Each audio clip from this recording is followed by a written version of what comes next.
This week on the Frontiers of Medicine.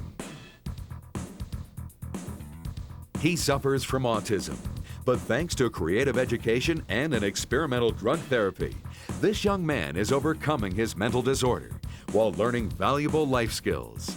It's called AIDS-Vax, a vaccine in development to target the HIV-1 virus, and it represents medical science's most advanced effort towards AIDS prevention.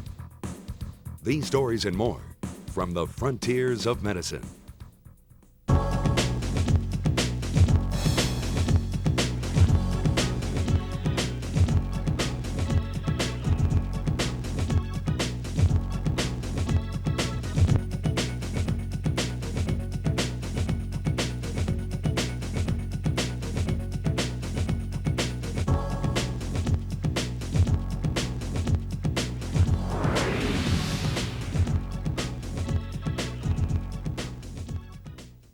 Funding for this program is provided by the Medtronic Foundation, celebrating Medtronic's 50 years of pioneering therapies that restore health, extend life, and alleviate pain. Medtronic, when life depends on medical technology. Now, here's your host, Dr. Louis Sullivan. Welcome to Frontiers of Medicine. Autism. Its causes are unknown, and potential treatments are unproven. But for the parents of thousands of autistic children, new developments are holding much promise. What do you want? I want Fritos. In one way, Carter Bedell is just like any other boy. He loves Fritos, television, and horses. But in another way, he's different. He's autistic. Carter was just 18 months old when his parents, Bob and Susan, realized that something could be wrong with their precious little boy. He just wasn't talking, he wasn't progressing as he should. Extensive tests, including MRIs and CAT scans, revealed no problems, but Carter still wasn't developing normally. Finally, after a behavioral analysis, doctors diagnosed him with autism, a neurological condition that, for the most part, remains a mystery to the medical community. Autism is a developmental disorder with some neurological origin of which we don't really quite understand too well at this time. It manifests itself during the first 3 years of life of young children.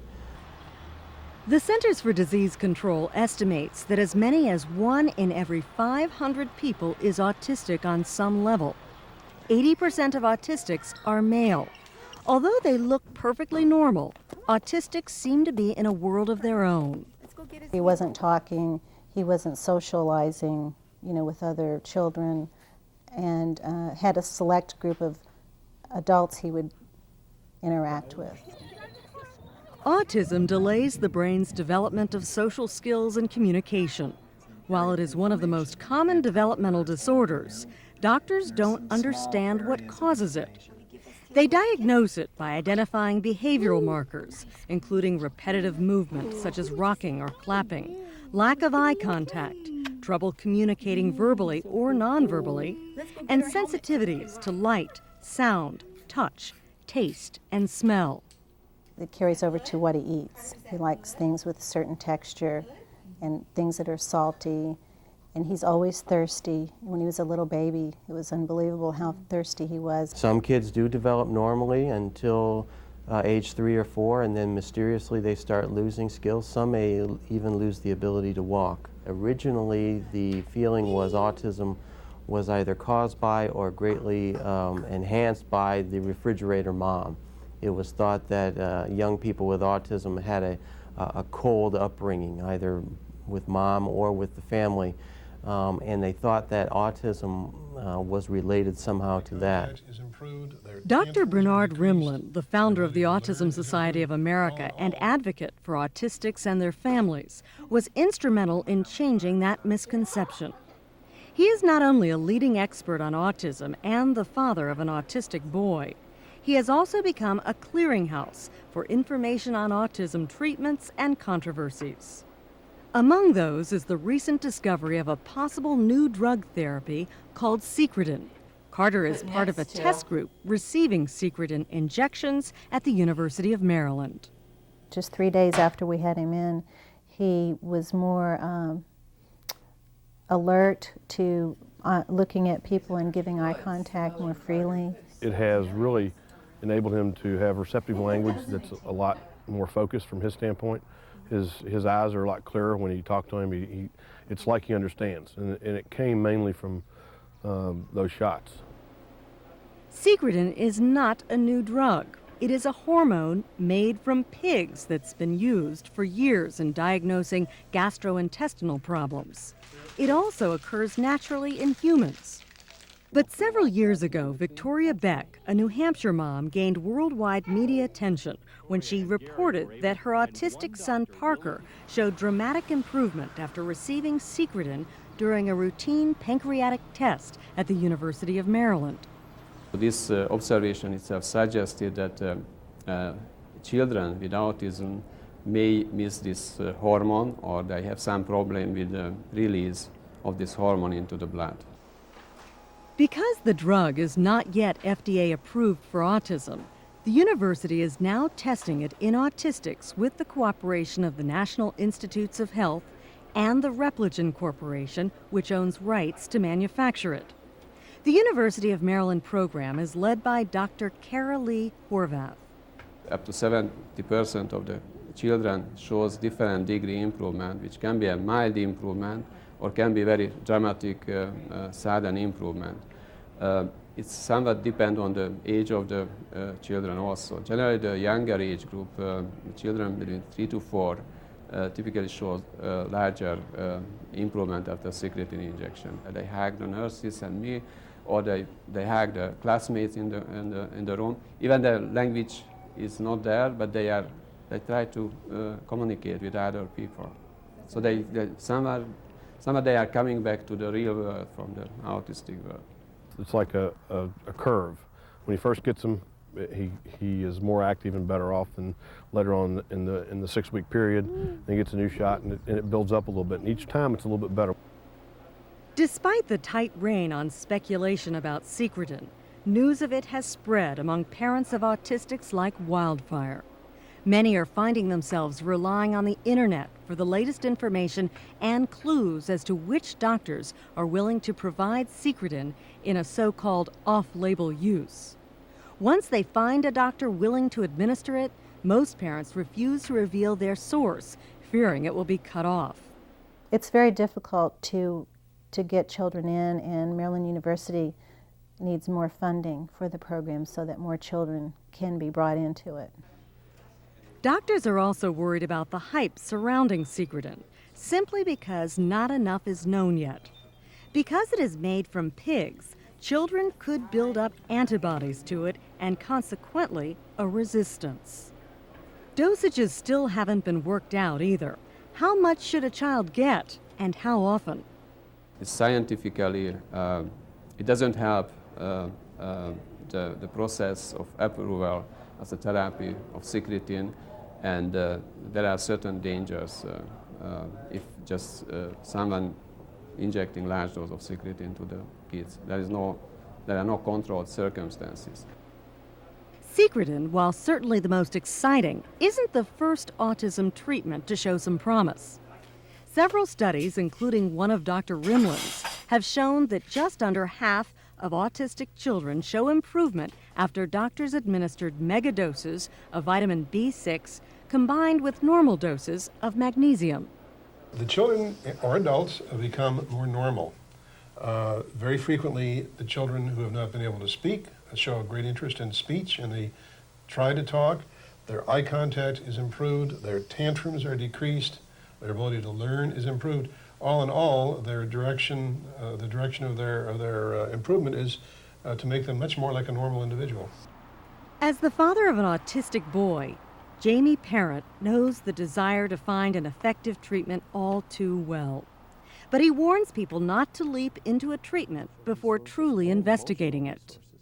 If you see a treatment coming down that you think might be beneficial, as a parent, the first thing you say is, well, I want that for my child. I want that for my son or my daughter. It may cost you a second mortgage, a third mortgage, sacrificing another child's college education. Some of these things have to really be considered before you jump at them. Some say in order to find a truly effective treatment for autism, one must first find the cause. There is speculation that the measles, mumps, and rubella vaccine given in early childhood may contribute to recent autism increases around the world. The government of Great Britain just concluded a study that found no connection between the vaccine and autism. But many experts, including Dr. Rimland, say that study was flawed. Experts agree that the number of reported autism cases appears to be growing exponentially. In California, the state legislature recently mandated a study on why the state has suffered a 300% increase in autism over the last 11 years. Also, the Centers for Disease Control is studying the small town of Brick, New Jersey, where residents report an autism rate that's 3 times the national average. It is what we call a cluster, and if there is something either in the air or in the water or in the food that might contribute to a neurologic disorder that relates to autism, that would be important to know. Because if we knew that, then perhaps we could do some preventative measures in other areas of the country. While researchers debate the exact cause of autism, over 500,000 families in the United States live with it every day. They must find a way to educate their autistic kids and prepare them for life without a miracle cure or treatment. Many families work within their local school systems, but the Bodells took on the education burden themselves with partial support from the state of Maryland. We felt that homeschooling was the best way. We'd been to 3 other school systems before we came to Montgomery County, and none of the school systems had the ability to handle Carter's special needs. After much searching, the Bodells found the Lovaas program, named for its creator, Dr. Ivar Lovaas from UCLA. The state of Maryland helps them set out a program, but the Bodells cover the bulk of the expense and organization. 6 teachers rotate in and out of their basement classroom all day. Good looking, Carter, very nice. A reward system in the beginning. You use anything you can to get them to sit in a chair because it's very difficult for them to even sit and attend to something for more than a minute or two. And we were involved in looking at play therapy and a lot of sensory integration. I think all of those things are helpful, but this was the only program that could get him to focus. Lovaas is a method of intervention and behavior modification. The program is aimed at enhancing kids' language and social development, as well as academic and life skills. The ones that are really impressive are the ones where he is able to choose food items that he wants without actually seeing the food items. And that's been a big help for us here at home, because before I was cooking, several meals and thinking this is what he wanted and he wouldn't tell me. But now he can read what he wants. Mommy? Autistic kids generally have been unable to communicate or understand commands, resulting in frustration and tantrums. The Lovaas program emphasizes a controlled environment with simple commands and ample rewards. You're a super speller. Good job. Carter's dad, Bob, found comfort in the program as well. As a former basketball star at the University of Maryland, he understood the strict regime of instruction and reward. Sports taught me how to deal with a different type of training schedule and a different type of schedule than everybody else that I was friends with. And when I first saw Lovaas, it was a program that was set up basically like learning sports is. It's very detailed and very basic on teaching little steps, and that's the way you teach kids to play sports. Educating Carter has been an expensive and consuming project for the Bodells, so they are careful to keep their daughter's life as normal as possible. Bailey's a very good big sister. She's a little overprotective sometimes, but... Because I can play with him and I get along with him. Yeah, that's one thing I don't like. He pulls my hair when he does that. She's a very good soccer player, very good swimmer. And so she does stuff that a normal kid would do. But yeah, she still has to deal with her brother who's not quite so normal. Whether Lovaas, Secretin, or some other treatment does the trick, the Bodells anticipate that someday Carter will have a normal life. There are some autistic people that are very normal in society today that started out like Carter did. So we'll see, you know, that's our goal. If we can get him to talk and get him to operate a little more normal, then you know, I think things will be fine. According to Dr. Horvath, the FDA approval process for Secretin will take several years. This coming year, the research team is hoping for more funding from the National Institutes of Health, so more autistic patients can be included in the study. For the time being, families are just taking it one day at a time. I think from a life change standpoint, Carter is a constant challenge because you have to stay on top of the situation all the time. Making paralyzed people walk again may seem impossible. Researchers have developed a unique system that has patients standing and taking steps. Anita Castracone of Schenectady, New York, has one simple wish: to stand up and walk again. She's a complete paraplegic, having permanently lost voluntary function in her legs because of a spinal cord injury. And for Anita, mobility comes only with a wheelchair. Years ago, her wish would have been a pipe dream. Walk her forward, walk her forward. But today, an FDA-approved assisted walking device is helping Anita and many spinal cord injured patients like her to stand and take steps once again. It's called the Peristep system, and it's based on a principle researchers have been working on for the past 3 decades: functional electrical stimulation. This principle, also known as FES, involves stimulating the nerves that control muscles with low-level electrical current. The result? Useful muscular movements like standing or stepping. You can use functional electrical stimulation to produce an artificial contraction of the paralyzed limbs. How you feeling? Good. Dr. Patrick Jacobs is an exercise physiologist at the Miami Project to Cure Paralysis. He's trained many spinal cord injured patients like Anita to use the Peristep system. Peristep is a system used to produce functional standing and stepping in persons with spinal cord injury at the thoracic level, paraplegics. One of the reasons we were excited about investigating the Peristep was it was a commercially available system that would be available to persons after they'd leave the controlled laboratory setting. But the Peristep isn't just an electrical stimulator. It's a multi-component system consisting of a belt-mounted, battery-powered microcomputer about the size of a personal stereo, electrodes taped onto the skin, and a specialized walker with wheels used for balance, not support. Electrodes are placed over specific muscle groups: the quadriceps, or the front of the thighs for knee extension, the lower back area for hip extension, and the side of the lower leg below the knee to stimulate the peroneal nerve.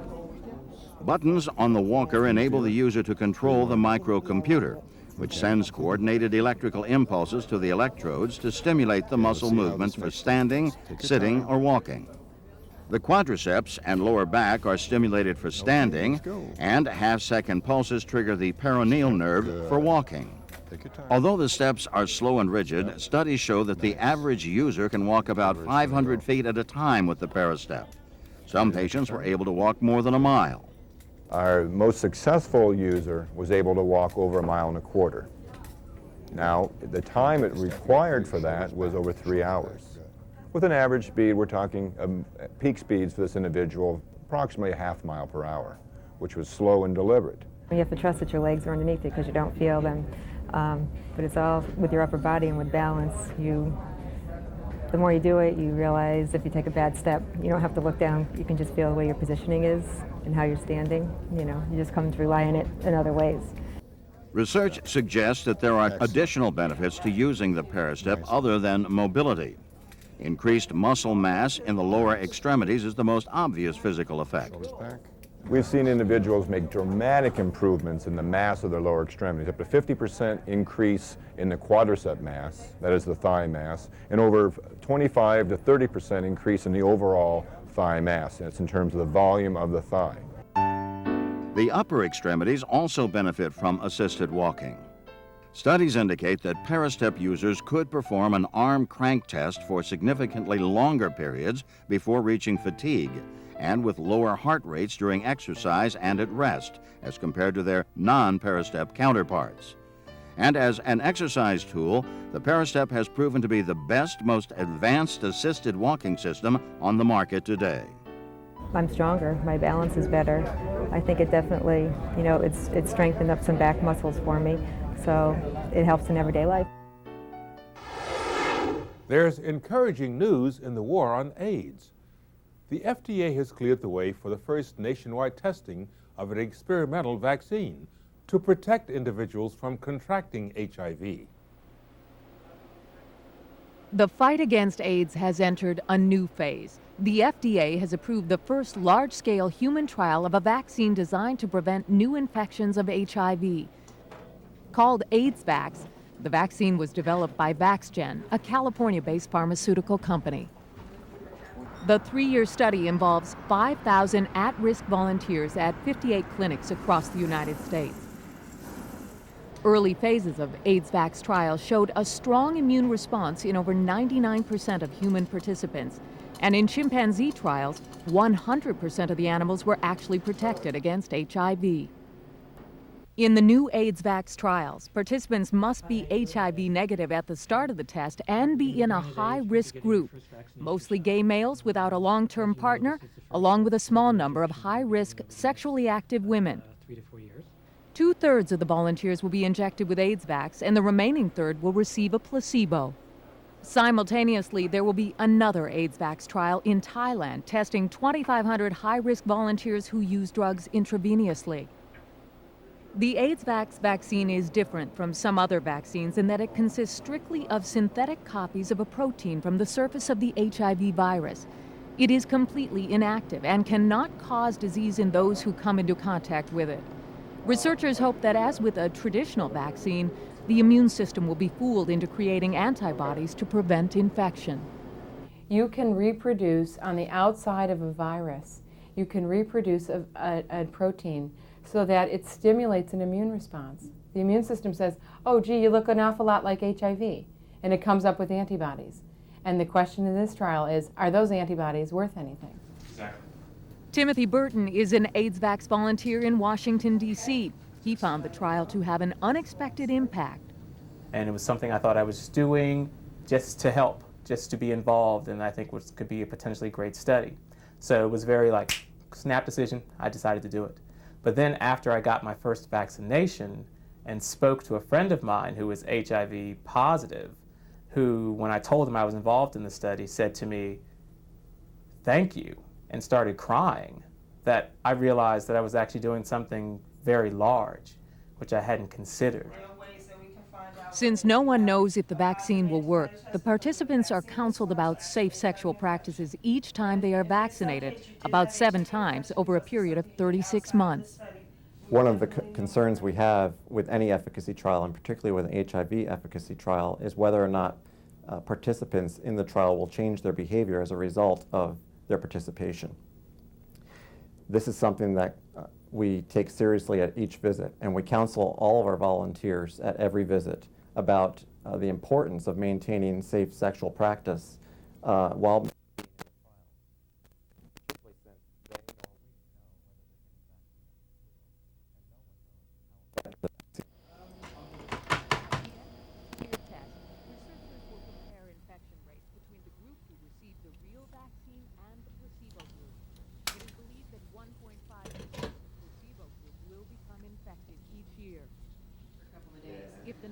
Brent, I'm going to say thank you as I inject you for being vaccination number 186 and contributing to the study's leaders HIV don't believe that vaccines AIDSvax will be 100% and the development of no vaccine of vaccine ever is. GP120, which does But the hope is indeed that AIDSvax induce is on the antibodies right in your path body to against discovering HIV. a way of The preventing big million-dollar diseases. question here is, do those antibodies do anything?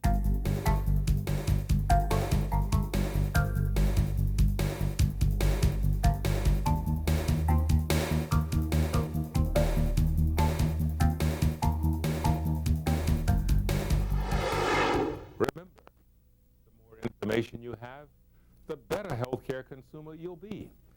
A good place to start, our website, which has information about the stories covered by Frontiers of Medicine and how to find other health information.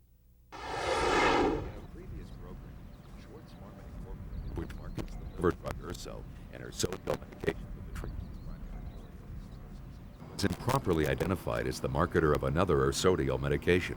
Schwartz Pharma is an international pharmaceutical corporation with expertise in cardiovascular, gastrointestinal, and urologic medication. Frontiers of Medicine regrets any confusion caused by this error. Thanks for watching.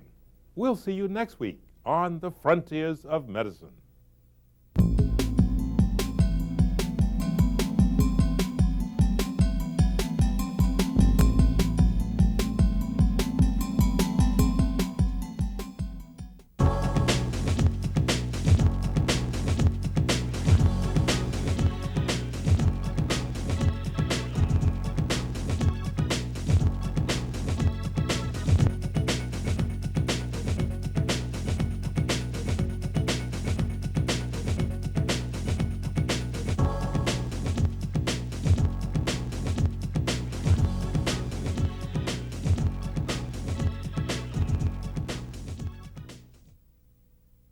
Funding for this program is provided by the Medtronic Foundation, celebrating Medtronic's 50 years of pioneering therapies that restore health, extend life, and alleviate pain. Medtronic, when life depends on medical technology. To purchase a copy of Program 126 Frontiers of Medicine, please call 1-800-553-7752 or write SCE TV Marketing, Box 11,000, Columbia, South Carolina 29211. Major credit cards accepted.